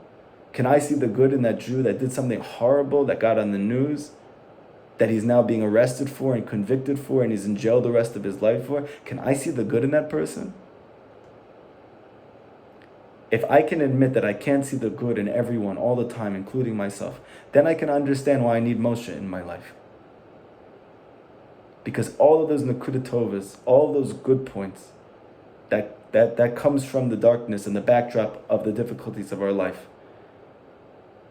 He's the one who helps us turn this into an edifice. That it's not just kilkul. It's kilkul for the sake of metaken. It's all for the sake of building. But we need Moshe for that. And when somebody came to Rav Natan once and said to him, what's better? Let's say you only had these two options. I could have hikashru to the tzaddik, right? I could be attached to a true tzaddik, but I'm a simple Jew. I'm not learned in Torah. I'm not advanced in my learning. I'm not advanced in my service of God. But I'm a chassid. I'm attached to a real tzaddik. Or I'm not, but I'm a chacham. I'm someone who's very learned in Torah. I'm someone who's engaged in many acts of avoda, right? And I'm excelling in all of them. So what's greater? I want to know. Those two options. What was Rav Natan's response? Rav Natan said, okay, so let's look at it. When the Jewish people made the Mishkan, what was more valuable? A person who didn't have a lot of money and contributed something very small, but gave it to Moshe, or a person who was very wealthy and he contributed a lot, but he did it on his own. So Rav Natan said, well, that person who gave something very small, but he gave it to Moshe, that's in the Mishkan forever. That was a part of the building of the Mishkan, where the revelation of the Shekhinah takes place.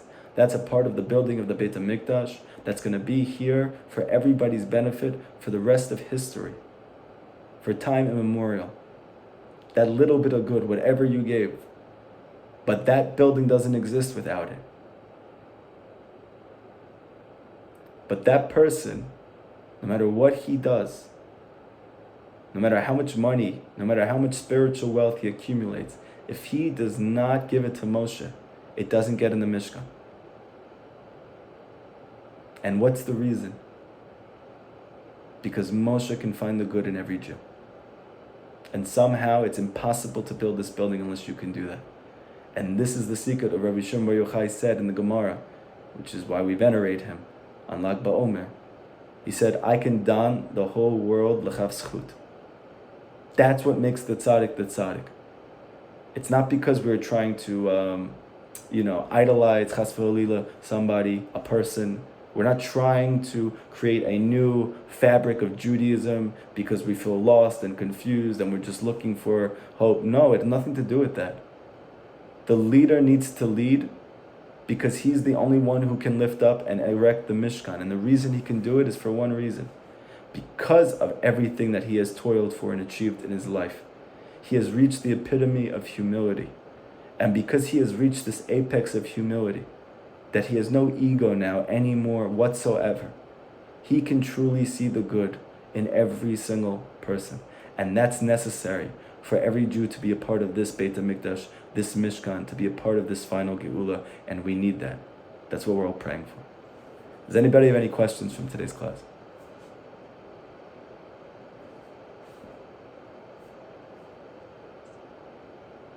Could I ask a question? Sure.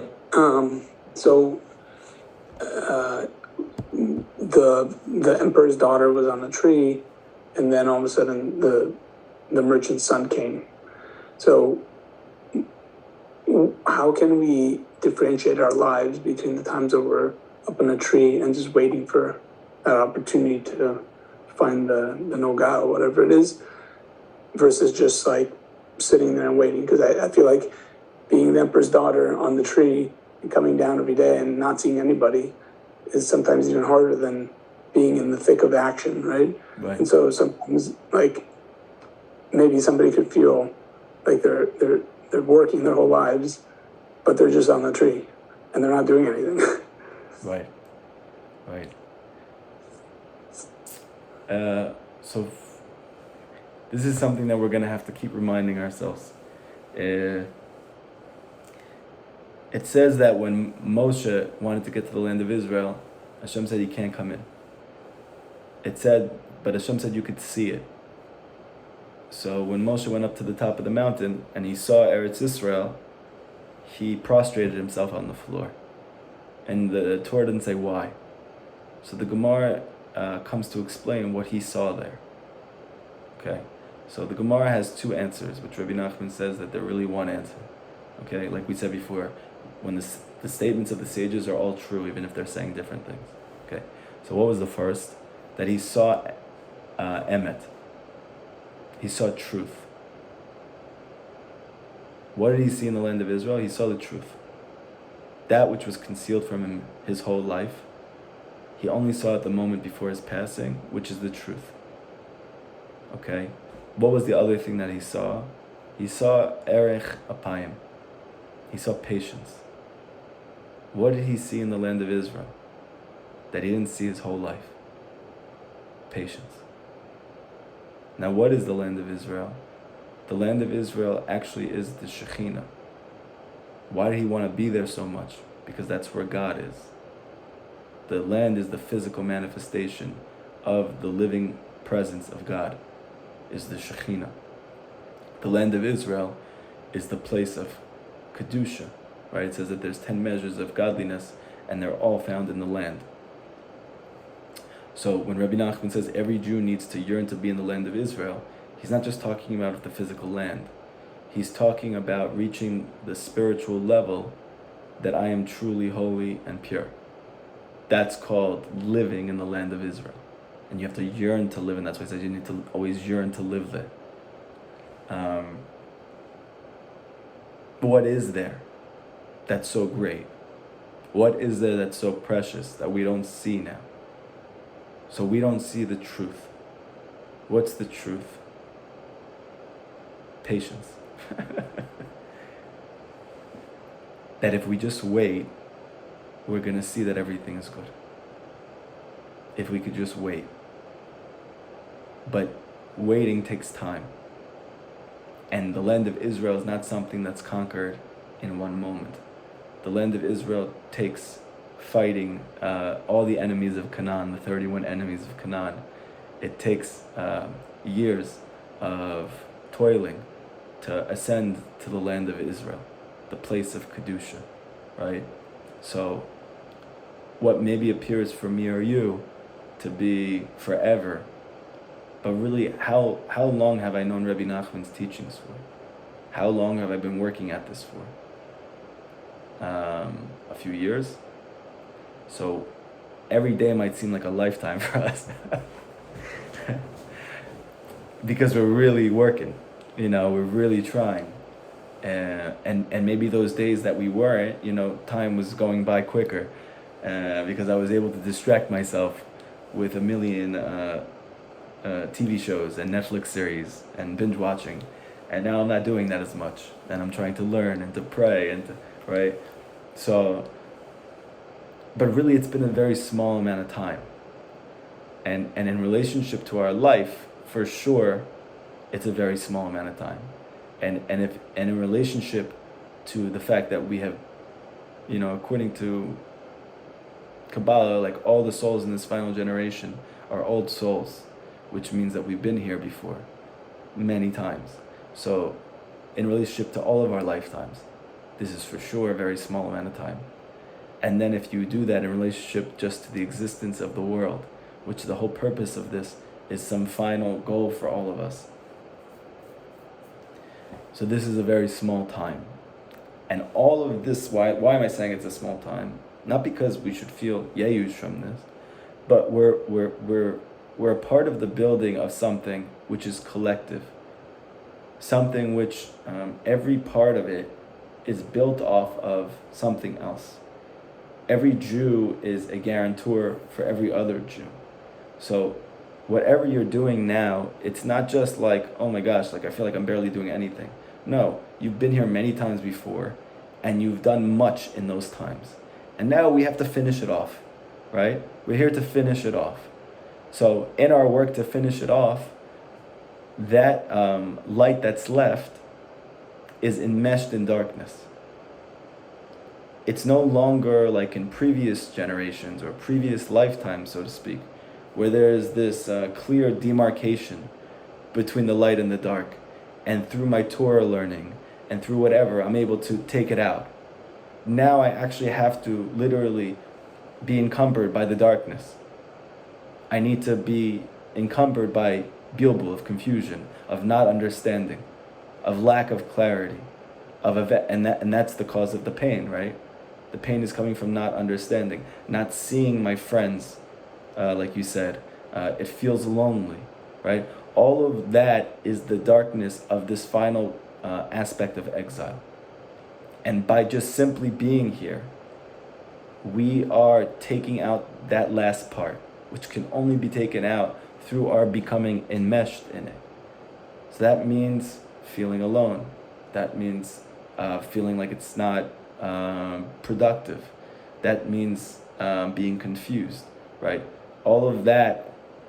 But really, what is it? We're ultimately trying to reveal the Keter. This highest revelation, the revelation of Mashiach, is the revelation of Keter. How do you get there? Keter is waiting. What he's revealing to us is patience. This is the highest form of godliness, right? When people saw Rabbi Nachman, even though when he was a kid he struggled with anger tremendously, it's spoken about in his biography. But when people saw him after he became a Hasidic master in his 20s, they said the thing that beside his Torah, and all that stuff that made it so unique, but they said that nothing bothered him, like nothing. He wasn't makpid on anything. And he highly exhorts us in this practice in Sichot Torah and in the Likutei Moharan not to be makpid about anything, right? Even things that he didn't want to do, he didn't refuse if he saw that people were obstinate about it. Like you see from all of his lessons, he had no interest in going to doctors, no matter how sick he got. And yet, when his family was insistent to the point of they were distressed because of it, he went. Why did he go if he didn't believe in it, or actually he thought it would be a destructive thing in his life? Because for him, patience was the highest mila. For him, erech apayim, patience, is the keter. Patience is not a means to an end. Patience is the end. What did Moshe see on the mountain? What did Moshe see in Eretz Yisrael he didn't see in this world that was so godly? Patience. Right? If you go to, let's say, a Shabbaton, and you see all of a sudden the father or the mother there, they have all these kids and they're going crazy.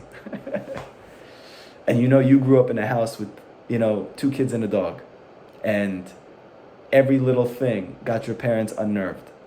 And now you go to a family and you see these parents who seemingly they have like 10 kids. And they're doing all this stuff in the house and they're going crazy and they're doing all these things which are not allowed on Shabbat. And you see that the father and mother, they're smiling and they're calm and they're laughing. But they're ruining everything, the kids. All this bad stuff is happening. And the parents are just patient. So what is that? You notice that there's you feel Hashem then. You truly feel something godly about these people. How are they so patient? This is totally not tevadik. This is not like nature to be like that. That's right. Patience is the keter. And so it's not a means to an end.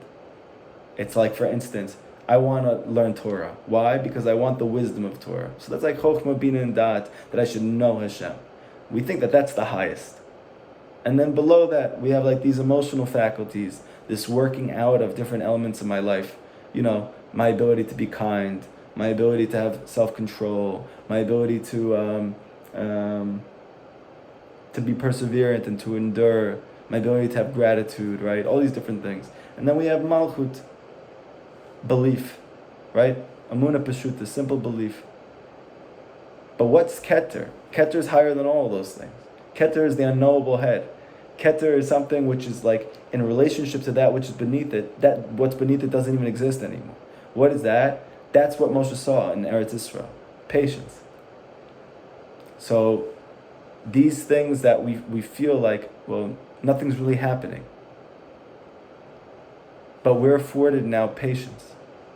We're asking to be as close to Hashem as possible. So what are we really asking for? We're asking for patience. That's what we're asking for. It's taking a long time. Of course. Because that's patience. Keter is the elder. Why is he the elder? Because it takes time. That's what Rabbi Nachman brings in the 6th Torah L'Kutei When a person says, I want to be close to you, he's told to wait. Why is he told to wait? So seemingly he's told to wait as some type of punishment. No, he's told to wait because that's called being close to me. You want to be close to me? That's the keter. It's called waiting. It's called patience. So when we resist, why are we resisting? We're resisting because we think we're missing out on something. And really, we should understand this is the greatest milah. This is higher than knowing Hashem. It's higher than believing in Hashem. It's patience. Does that make sense? Yeah, and could I ask a follow-up question to that? Sure. So, what sort of advice could we have to be able to differentiate between, because let's say you're on a tree, oh, how do you know it's the right tree? And how do you know that you're not being patient? But I don't know. I learned that Hashem gives the Rishaim in this world Olam Hazeh, so they don't get any zechut in Olam Haba. So the one thing that I guess I would be personally scared about is that I'm being patient and everything, but I'm actually doing everything completely wrong, and Hashem is just giving me an easy life or whatever. I don't think anybody has an easy life, but right. You know what I mean. I understand. So essentially, like this, if you have hikashrut to the tzaddik, you will have tikkun in your life. You don't have to worry about what's happening anymore after that. Because if you are with Moshe, then you will go through whatever you need to go through. Because that's the essence of saying, like, I want to be close to Moshe. I'm doing whatever I can to be close to Moshe, whether that's learning his teachings, whether that's following his advice, whether that's practicing what he preaches, right? All of those things are makashering myself to him. And Moshe will not allow you to go through your lifetime without having achieved what you came here for, which is the benefit of hikashru to him, that you will have your tikkun in your lifetime. He said, I promise that anybody who attaches themselves to me even a little bit, I will make sure that they have total tikkun before their life is over. So you don't have to worry about it.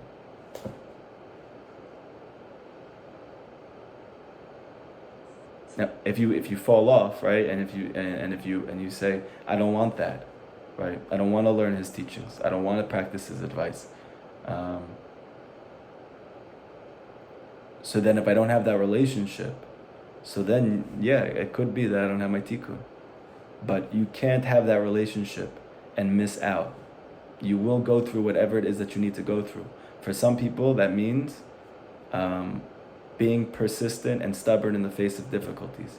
For some people, that will mean they are going to be given a lot of wealth and given a lot of revach, a lot of free space.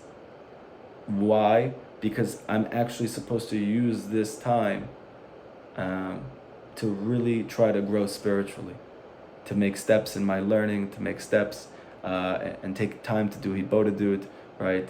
To be able to afford other people who don't have, to give them the ability to do the same, right? Everything is a challenge in this world. Even if it seems like it's not, because I'm going through a time period that seems easy, that's also a challenge. It's equally a challenge. So if you're struggling, that's a challenge. If you're not struggling, that's also a challenge. Because you need to be able to thrive in both. You need to become Baki and Ratzo and Shov. So if you find yourself in a place of Shov, you have to be able to thrive by learning how to hold on. And if you're in a place of, it seems like Hashem is helping me, and I'm doing well at work, and I'm able to support my family without struggling, and my relationship with my wife is good, right? It's gotten a lot better, and my experience of my kids and the difficulties that we've gone through, I'm able to have more patience now through all of this. So then really, that person is supposed to be making sure that all the resources that Hashem gives him, he's using to the utmost. By when he has free time, he's using that time to learn, right? He's using all of the resources for the sake of Hashem. He's contributing to greater projects and greater things that are where people are trying to bring out the or of the tzaddik to more and more people, right? So but everyone's always being challenged. It's just some people. The challenge is coming from the way of revach. It's coming from the way of sustenance. Does that make sense? Yep, thank you. You're welcome. Okay.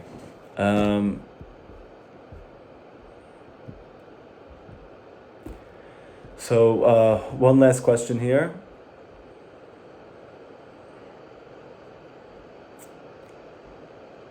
Okay, so the person has to be kept anonymous. Sorry to sound negative. I'm usually so uplifted from Rabbeinu's Torah, but what if I just can't be consoled right now? It's been relentless, too much suffering. I've been just too bitter that I've been enmeshed with the klipot, even if it's for the sake of fixing. I have no more life force. I don't want to sign up to extract the godliness.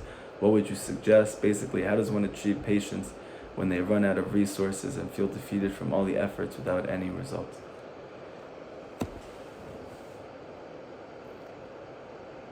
So first of all, I've been there. And I continue to go through time periods like that, and the advice that Rabbi Nachman gives is to hold on. That the holding on with whatever you have left, that's the tikkun. And even if you feel like it's nothing, right? I have nothing left.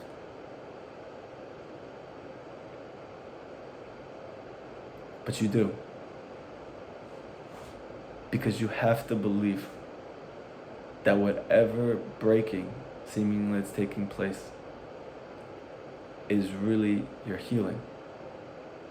And even though it doesn't make any sense, and it doesn't feel like that, and you can't think like that. It's not entering your brain like that. But you can believe that. And that belief is what's going to get you through.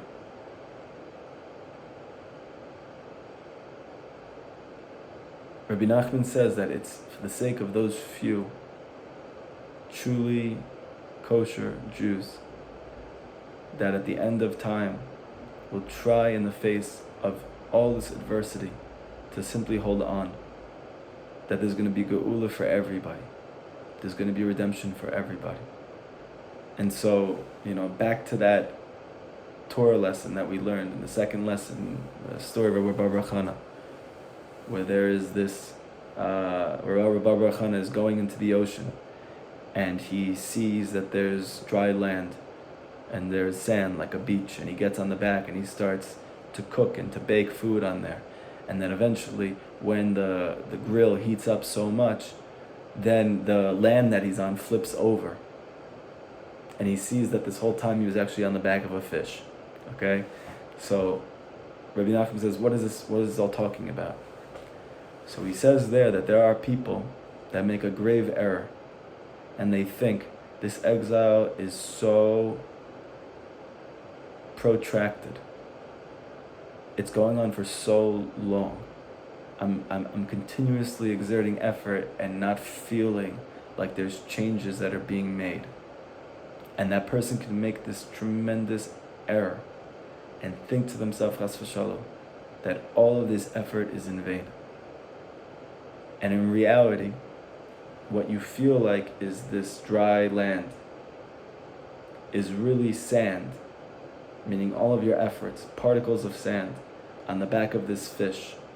In this case, this fish is the revelation of Hashem's rachamim, meaning geula. When he shows us his face, that's the redemption. Right now, we only see his back. That's why we feel like we're struggling so much.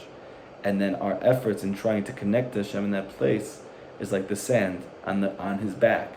So it's like a double concealment. It doesn't feel like anything's happening. But with every prayer that you make, every piece of Torah that you learn, every time you force yourself to start over again, every time you double down on belief, right? That is another aspect of cooking. That's another aspect of heating up. You're warming Hashem's compassion. And ultimately, when you have reached a temperature that you don't know what that is, right? You have reached enough heat from your cooking, then the dry sand on this land is going to flip. And you're going to see that really it's Hashem's face that's been hiding there. And when he shows his face, that's your personal geula. That's the geula for the Jewish people. And not everybody is Rabbi Bar Chana. Not everybody is a tzaddik who's willing to go into the ocean and to cook on this dry land and to continue to stay there and heat up the back of this fish until it flips. But, and we need to know this, if we are those people, if we happen to be a part of that select few, then we have signed up for this. And we are capable of this. And we do want this, even though we don't feel like we want this. Because the Gemara says that even though you can't see, your soul sees. And even though we can't feel the good, our soul feels the good. If somebody came up to you and said, listen, I know you've been going through hell. I know you just can't wait for this to end. I know that you are in so much pain. I know that you feel like you can't go another day. If I told you that you're the Mashiach, and all of these efforts is that you're saving the Jewish people, because they're not capable on their own to do this. So because they're each not capable to do this at their basic level, you have to go through all of this for everyone. But in a few days, this will stop. And not only will you be saved, but you will have saved every single one of your brothers and sisters across the world. You say, I don't want it. I don't want it. I don't want to wait 3 more days. I can't do it. I'm pretty sure that everybody who goes through these types of challenges and tests, as intense as you have, as intense as I have, would say, if you wait 3 more days, you will personally save every single person in your generation. I think you would say yes. And if you'd say yes, then you probably also know why you've been through everything you've been through. Because there's only a few more days left. And this is really all going to end. And that fish is going to flip. And the cooking will have reached the heat that's necessary. And Hashem will show His rachamim to us. And you'll have gotten to see that be'emet, that all of what appeared to be kilkul was really tikkun.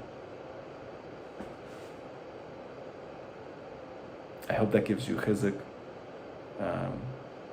I'm with you, and I'm praying for you, and Hashem sees everything. Every guys, have an amazing week. Shavuos is coming up. This is Bechin of Geula, this is Bechin of Mashiach, the new Torah, the revelation of the Keter, seeing Hashem's face, the elder, His compassion. We'll have one more class, Bezrat Hashem, before then. That's the Malchut, that's Emunah. Right now we're in the week of Yesod. Often this is the hardest week of Sfira, because the Yesod is the place where there's the greatest tikkun. So really more than ever, this week is about holding on. And Bezrat Hashem, next week we're going to focus on faith. And then we're going to have Shavuos, not just the holiday, but we're really going to be able to get to see Hashem not as this fierce warrior like we're accustomed to, but to this loving, compassionate, empathetic grandfather who warmly embraces us and tells you, I love you, you're perfect, I'm proud of you, you don't know what you did, and now you're going to get to see all the good. So Hashem, we're going to do it together. Everybody have a great week.